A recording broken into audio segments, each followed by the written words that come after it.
era 65 o 70 partes por millón, o sea que tenemos un agua que es blanda relativamente, ¿verdad? Y es hasta 200 partes por millón.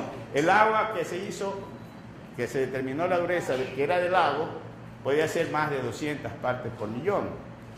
Ya, magnesio, hierro más manganeso, oxígeno, ya, todas estas son los límites máximos. Y son normas recomendadas, no quiere decir que son normas establecidas ya, sino que se recomiendan esos rangos. A ver, aquí hay componentes extraños tolerados. Ya. Fíjense que hay límites convenientes y límites máximos. Definimos el agua potable como la que no rebasa ninguno de los límites establecidos como convenientes. Pero hay un agua que puede rebasar alguno de los límites, ya, pero que no rebasa ninguno de los límites establecidos como máximo. Y esa agua se la llama agua sanitariamente tolerable. No la podemos llamar potable porque se salió de los límites establecidos como conveniente, pero no quiere decir que no la podamos utilizar, ¿ya? Y sobre todo por periodos que no son muy largos. Entonces se denomina agua sanitariamente tolerable, porque puede que haya rebasado estos límites, pero que no rebasa ninguno de los límites establecidos como máximo. Esa es un agua sanitariamente tolerable. Ya, ahora, fíjense ustedes allí que hay ciertos valores, por ejemplo, de selenio, que el límite máximo sigue siendo 0, ¿verdad? Y cianuros, que es 0,01 partes por millón. Ya. Y el flúor, fíjense, es 1 parte por millón, lo mismo que el zinc y lo mismo que el cobre. A ver, tú tenías una pregunta. ¿El agua que consumimos es sanitariamente o es potable? Ya, debe ser potable. Debe ser potable.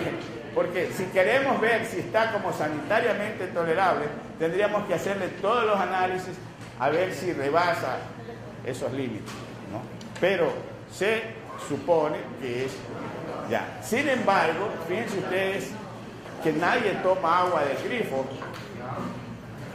Ya, en mi época se tomaba agua, cuando yo era estudiante tomábamos agua del grifo y todavía estamos vivos. Ya, ahora yo creo que en muchos casos es por temor, ¿no? Y ya por costumbre. Bueno, ahora quiero que mediten sobre esto, sobre el flúor. El flúor, hubo una época en que se consideraba que el flúor, y todavía se lo agrega en las pastas dentríficas, ¿no? ¿Por qué? Porque es bueno para suprimir las caries. Ya, entonces, si nosotros tenemos en las pastas dentales, ya vienen con flúor, ¿verdad? Entonces, la Organización Mundial para la Salud eliminó estos requerimientos y ya no todas las aguas vienen tratadas y sobre todo con esta cantidad de flúor. No es absolutamente indispensable, porque después de algunos años se vio que el flúor podía causar ciertos trastornos en las encías, ¿no? Ahora, la Organización Mundial para la Salud la puso porque en muchos sitios la gente no dispone de las pastas dentales, ¿no? Entonces, por eso se pone el flúor, pero es algo que puede ser eliminado. A ver, veamos la otra. Miren, aquí hay algo que ustedes pueden notar allí, que no hay límites convenientes. O sea que lo conveniente es que eso sea 0. Ya, hay el límite máximo, que son estos parámetros que tienen que ver con la radiactividad o que tienen que ver con las bacterias o virus. ¿Ya? Entonces, esto sí es para todas las plantas de potabilización que deben cumplir estas normas. Porque no es que porque está en Quito son más resistentes allá a las bacterias, no. Estos son los parámetros que son iguales para todos, ¿verdad? Aquí no hay ni siquiera límites convenientes, lo que hay son límites máximos. Ya, porque mejor si no hay nada, ¿no? Y estos son los que tienen que ver con la radioactividad y con los factores microbiológicos y las bacterias, ¿no? Que debe ser completamente libre de bacterias. Y ahora vamos a ver algo sobre el tratamiento de aguas negras.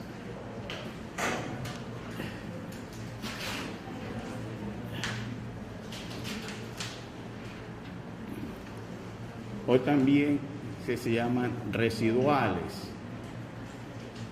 No, es el agua de desperdicio. ¿Cómo se trata esto? Es importante. Y luego vamos a ver lo que es el DBO, el DQO, ¿no? Esta DBO es la demanda bioquímica de oxígeno y el DQO es la demanda química de oxígeno. Ya, y posteriormente veremos ya algo de introducción a la química orgánica.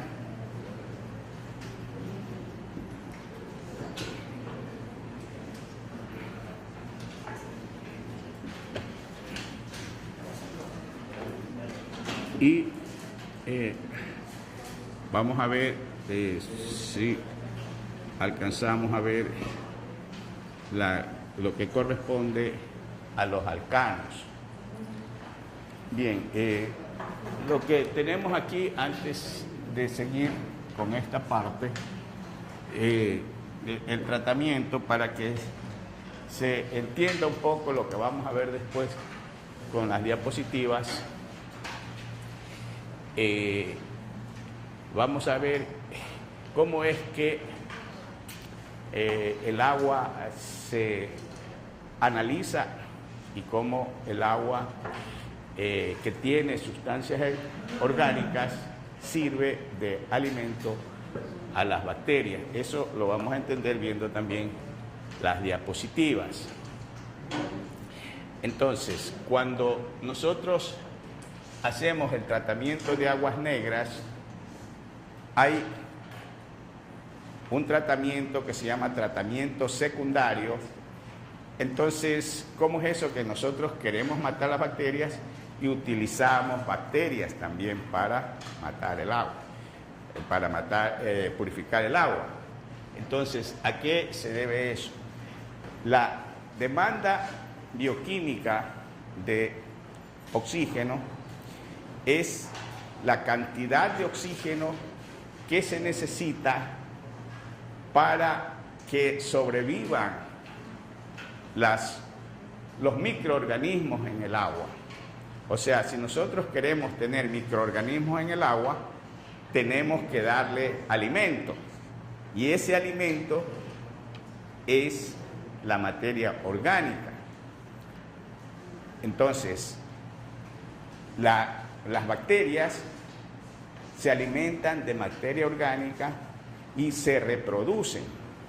De tal manera que hay algunos casos en que nosotros vamos a ver, por ejemplo, si utilizamos carbohidratos, ya que lo podemos representar por esta fórmula simplificada, ¿no? Suponiendo que esto fuera un carbohidrato como la glucosa, aquí sería 6, 12 y 6, ¿verdad? Sería la glucosa. Pero aquí en este caso, como son distintos carbohidratos, entonces este X tiene distintos valores, no solamente 6, lo mismo Y y lo mismo Z, por eso lo representamos de esta manera. Entonces, cuando tenemos que los carbohidratos sirven de alimento a las bacterias, se produce una transformación de estos carbohidratos mediante una reacción que es exotérmica. Y lógicamente aquí se va a producir CO2, agua y calor. Es una reacción exotérmica.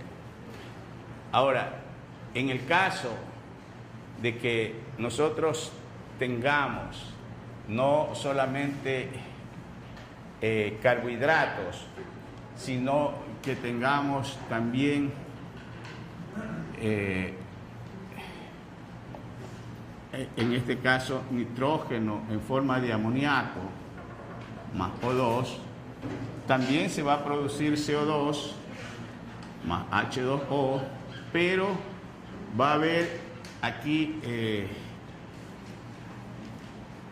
más células bacterianas,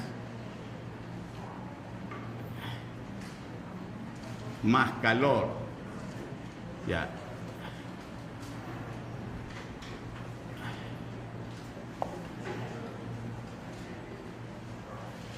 Ya.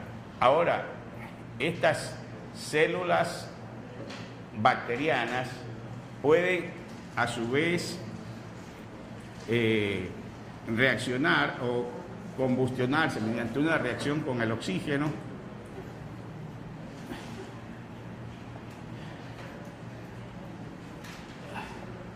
y también van a dar CO2 más agua, pero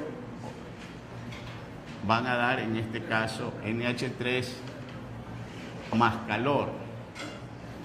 Entonces, esto es lo que vemos aquí. Los compuestos orgánicos que son asimilados, los compuestos orgánicos son todos aquellos que contienen carbono, ¿verdad? Entonces, hay excepciones, que compuestos como el carbonato de calcio, que tiene carbono, pero no es orgánico.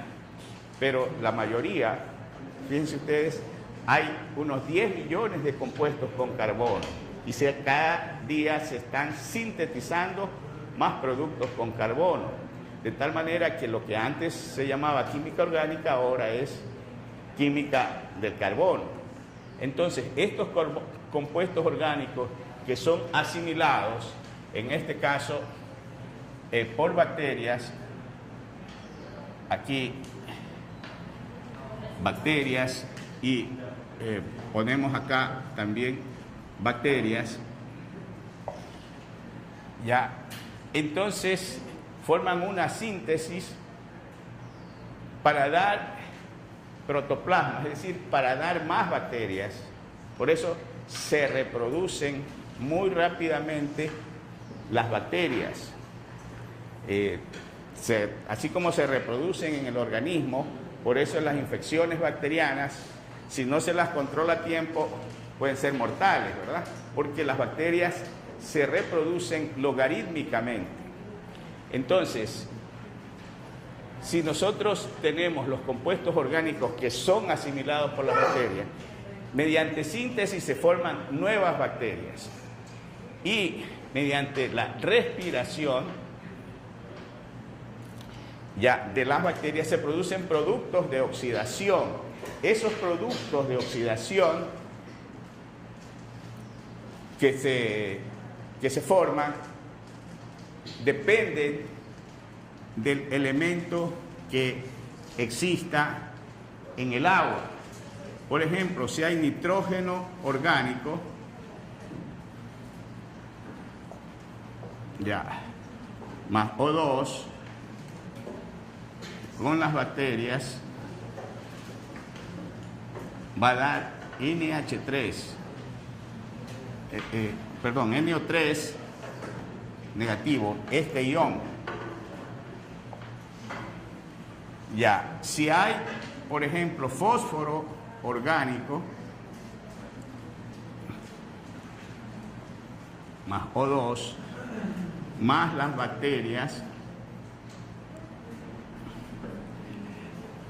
va a dar PO4, o sea, el ion fosfato, 3 negativo. Si hay azufre orgánico, ¿qué dará? ¿Qué ion dará?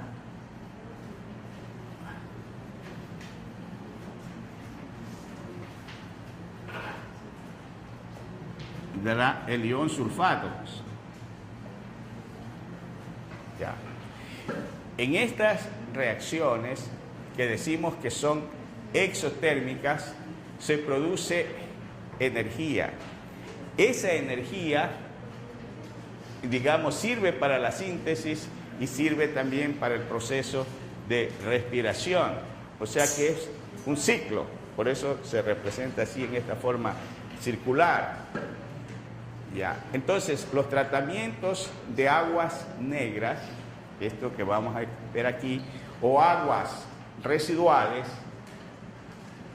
se hacen utilizando bacterias que cumplen este ciclo. Pero la pregunta es, ¿para qué vamos a reproducir bacterias? Es la parte de la célula. O sea, las bacterias son organismos unicelulares, ¿no? Que no tienen un núcleo bien definido, que su núcleo no está bien delimitado por una película, por una membrana, y entonces eso es un protoplasma, ya, de la bacteria, sí. Ya, entonces eso es lo que vamos a ver acá en el tratamiento. Pero decía, la pregunta es, si queremos eliminar bacterias, ¿para qué utilizamos bacterias? ¿Para qué reproducimos? Ya, entonces, al ver el proceso, lo vamos a ver enseguida,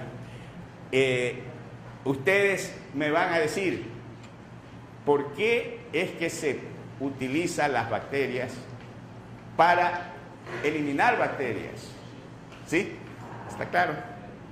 Entonces, piensen en eso, piensen en este proceso, que es la parte medular prácticamente del tratamiento.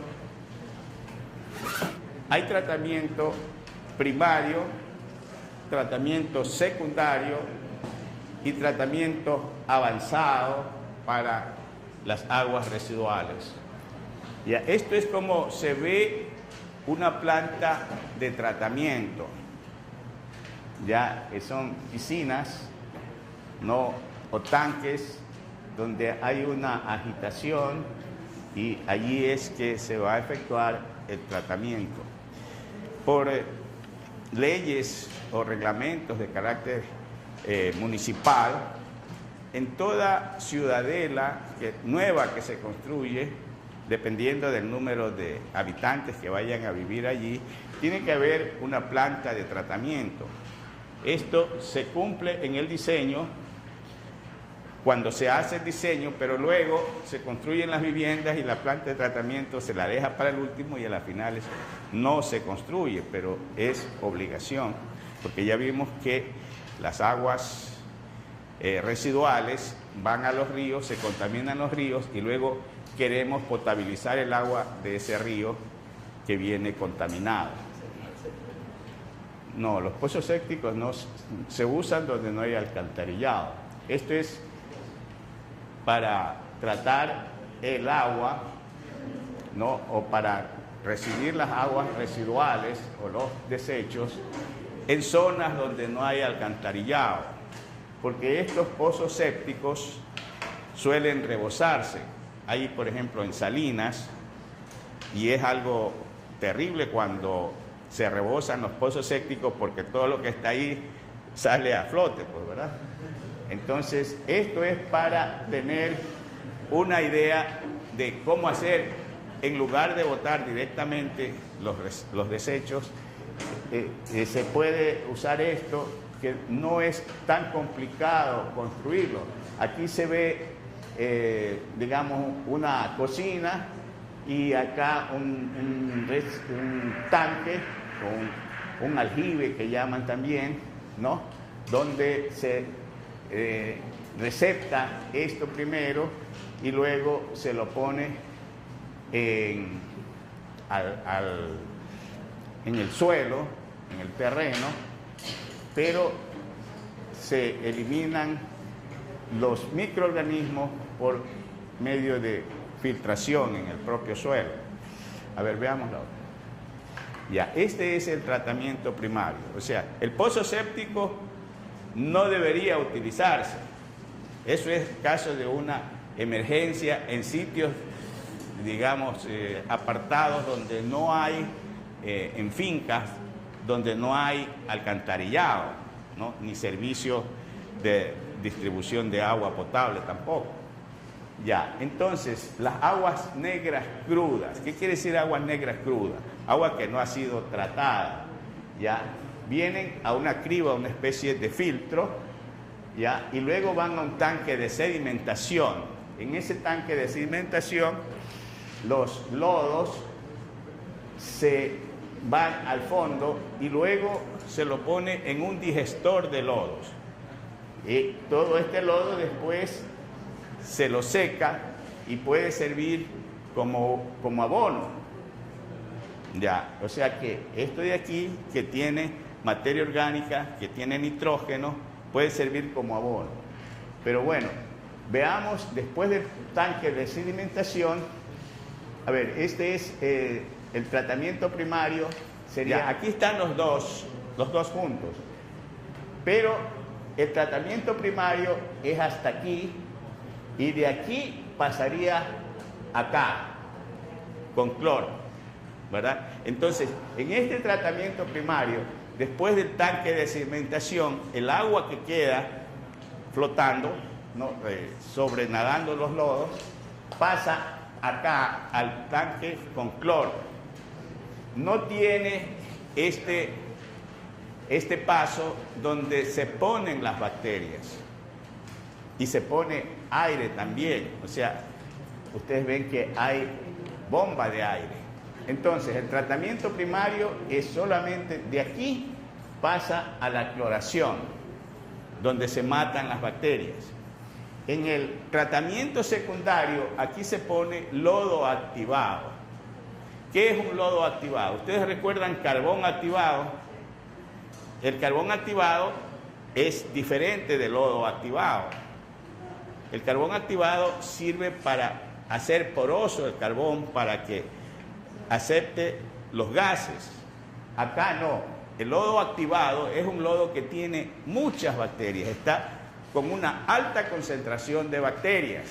Entonces, ¿qué hacen las bacterias? Se alimentan de la sustancia orgánica. Lo que se quiere con este tratamiento es que la materia orgánica no vaya al río.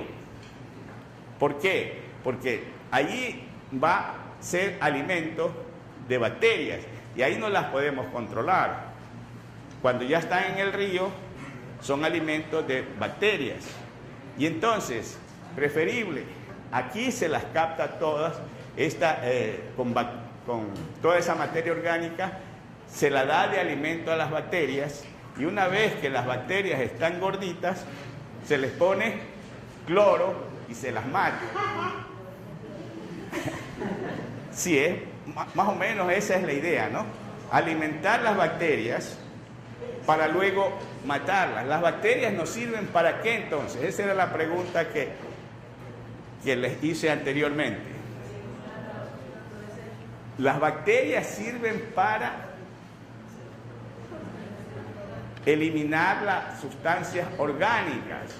Lo que no se quiere es que la sustancia orgánica vaya al río y que sirva de alimento a las bacterias, porque ahí se reproducen y no las podemos controlar. No podemos echarle cloro a todo el río, ¿verdad? Entonces, lo que se hace aquí es alimentar con la materia orgánica a las bacterias y luego se las mata, porque luego se les echa cloro.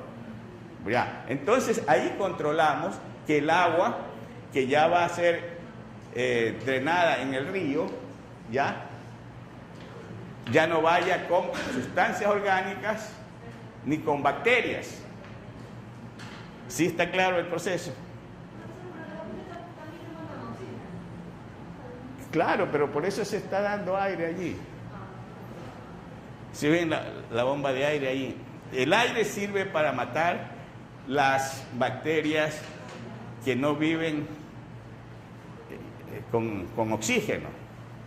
O sea, las anaeróbicas. Hay bacterias aeróbicas que requieren oxígeno y anaeróbicas que no requieren oxígeno y que más bien se mueren con el oxígeno. Entonces aquí, al darle aire, se mata las bacterias orgánicas y sirve, de acuerdo a las reacciones que pusimos anteriormente, sirven para que se reproduzcan las bacterias y coman la sustancia orgánica. ¿Sí? Y luego se las mata. ¿Está bien? ¿Se entendió esta parte? Y todas estas reacciones que ocurren aquí son las que hemos puesto anteriormente. O sea que el proceso no es entendible si no vemos las reacciones que hemos visto anteriormente. Ya, esto sirve como abono. ¿Sí? ¿Sí está claro el tratamiento de agua? Ya, anteriormente vimos que los ríos tienen un proceso de autodepuración cuando corren, ¿verdad? Primero hay una parte de contaminación, luego hay una parte séptica y luego se depuran porque va corriendo. Por eso hay un dicho que dice: agua estancada mata a la gente y agua sin correr puede suceder. Es decir, que la gente se puede morir tomando agua que está estancada porque no hay el proceso de autodepuración. Bien, entonces sigamos esto, vamos a ver. El tratamiento avanzado. Ya, estos tratamientos avanzados sirven en caso de que haya contaminación puntual. ¿Qué es eso de contaminación puntual? Ya lo vimos anteriormente. La contaminación puede ser puntual o no puntual. ¿Qué dijimos que era la puntual? Cuando son realmente puntos, por ejemplo, una fábrica, ¿verdad? No puntual es cuando es en forma general.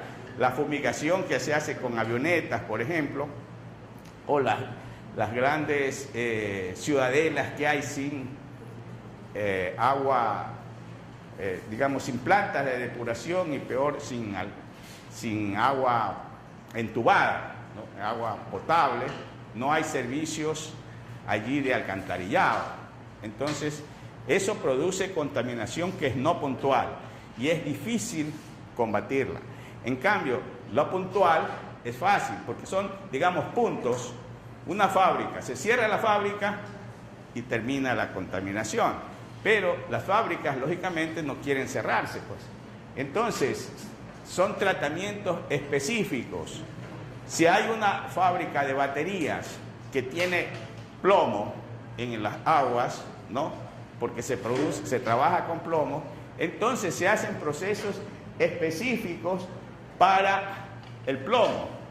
Si hay una fábrica de detergentes o sitios donde se usa mucho detergentes, ¿no? Entonces hay que eliminar ese detergente. Entonces se usa este tipo de tratamiento, que son tratamientos avanzados. Estos tratamientos avanzados se pueden hacer después de que se ha eliminado las bacterias, ¿no? O sea, después de que se haya hecho un tratamiento primario o después que se haya un tratamiento secundario, porque esos tratamientos no eliminan, por ejemplo, los metales pesados. Ya, entonces se quiere eliminar metales pesados o detergentes, por ejemplo, o residuos de detergente, entonces se usa este tipo de tratamiento, que es un tratamiento específico para cada contaminante. ¿Sí está claro? ¿Sí? Ya, entonces vamos a ver la otra.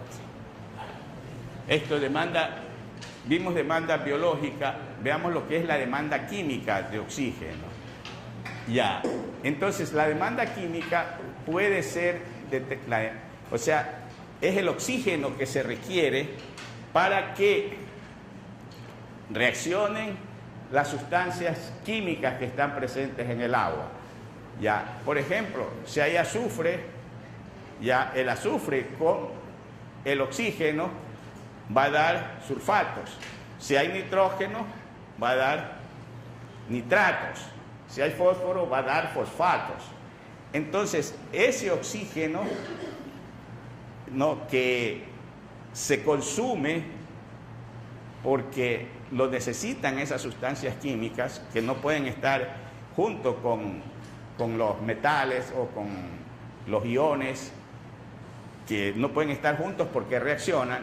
Entonces, al consumirse el oxígeno, el agua ya no sirve, ya no hay vida, ¿verdad? Entonces, esa demanda que de las sustancias químicas presentes en el agua, no de los microorganismos, ¿verdad? Ahí es la diferencia. La demanda de oxígeno que requieren los microorganismos, esa se llama demanda biológica, y la otra es demanda química, esa es para las sustancias químicas.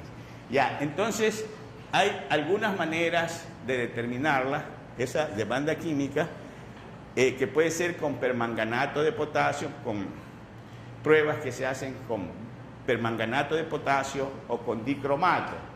Ya, estos son los métodos que están aquí, que ya, digamos, son conocidos porque aplican una técnica, y ya vamos a ver algo de eso. A ver, aquí está, es el procedimiento, aquí está en el caso que sea dicromato, por ejemplo, ¿no?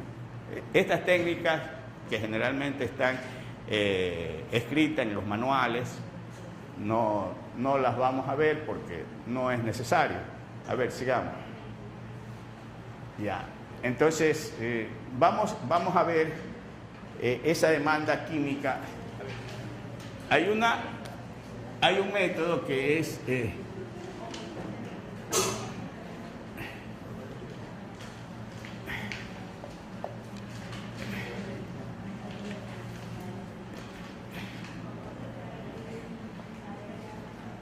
método al rojo, es decir que se pone, por ejemplo, una muestra en un crisol y se lo pone en una estufa a 110 grados centígrados, entonces el agua se evapora, ¿sí? Pero lo que queda aquí va a quedar ya sin agua, queda la materia seca. Aquí queda materia orgánica y quedan los minerales.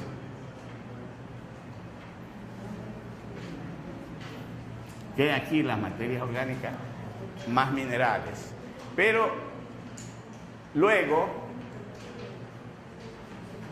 se lo pone en un horno, ya no a 110 grados centígrados, esto es en una estufa, puede ser 500 grados centígrados, entonces toda la materia orgánica desaparece y solamente quedan los minerales. Entonces, al quedar solamente los minerales, restamos del peso que había anteriormente, restamos los minerales y vemos cuánto hay de materia orgánica, ¿verdad? Porque ya en el otro paso, ya, digamos, 600 grados centígrados, ya, entonces aquí, ¿qué va a quedar? Solamente quedan minerales. Ya, entonces, la diferencia entre los dos, ¿cuál va a ser? Materia orgánica, ¿verdad? La diferencia en el peso va a ser materia orgánica. Este es un método para ver cuánto hay de materia orgánica. Ya, ahora, esta DBO, hay una prueba que se llama DBO5, es decir, que se mantiene durante 5 días. Ya, ¿y cómo es esto? Nosotros tenemos, por ejemplo, un vaso, ya, donde tenemos 100 mililitros, por ejemplo, 100 mililitros de agua. se la satura con oxígeno. Ya. ¿Qué quiere decir que se la satura con oxígeno? Se le introduce oxígeno, ¿ya? Y luego se analiza, a ver, ¿cuánto hay de oxígeno? Entonces, lo que vamos a obtener son miligramos por litro, la demanda biológica de oxígeno, que va a ser igual a D1, vamos a suponer D2, sobre la fracción de muestra que se ha tomado. O sea, si son 100 mililitros, será 0,1 litro, por ejemplo, ¿verdad? Entonces, yo tengo esta muestra de 100 mililitros y medimos la cantidad de agua. Entonces, D1 igual contenido de oxígeno, contenido de O2, después de oxigenar la muestra.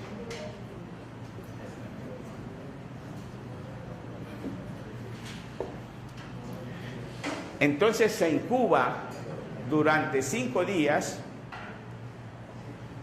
ya, y tengo yo D2, que es el contenido de oxígeno,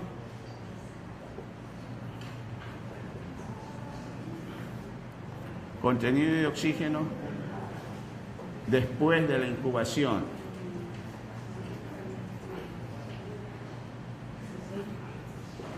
Que puede ser generalmente a 20 grados centígrados, por ejemplo, ¿verdad? Después de la incubación de 5 días. Entonces, las bacterias que están allí han cogido oxígeno, ¿verdad? Entonces, después de 5 días, hay menos oxígeno. Vamos a suponer que yo tenía, cuando se saturó la muestra, yo tenía 10 partes por millón o 12 partes por millón, vamos a suponer.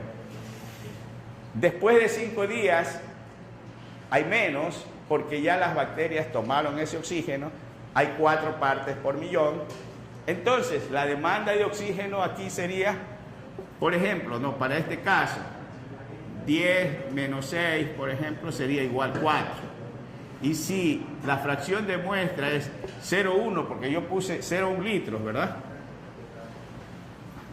Entonces, esto es igual a 4 miligramos por litro. No, 40 miligramos por litro. Esa es la demanda que yo tengo de oxígeno. Ya. En algunos casos se hace una corrección de esto, midiendo si no hay bacterias, una muestra que no tenga bacterias, sino que el oxígeno se evapora, digamos, ¿no? O sale del agua espontáneamente, ¿ya? Y entonces a eso se hace una corrección de eso, con cuánto oxígeno ha salido sin que haya bacterias, ¿sí? Se puede hacer una corrección. Bueno, entonces hemos visto esto de DBO, DQO, y son pruebas que son muy importantes para los casos en que se quiera utilizar agua o en todo proyecto ahora que se requiere de analizar el impacto ecológico que causa el proyecto.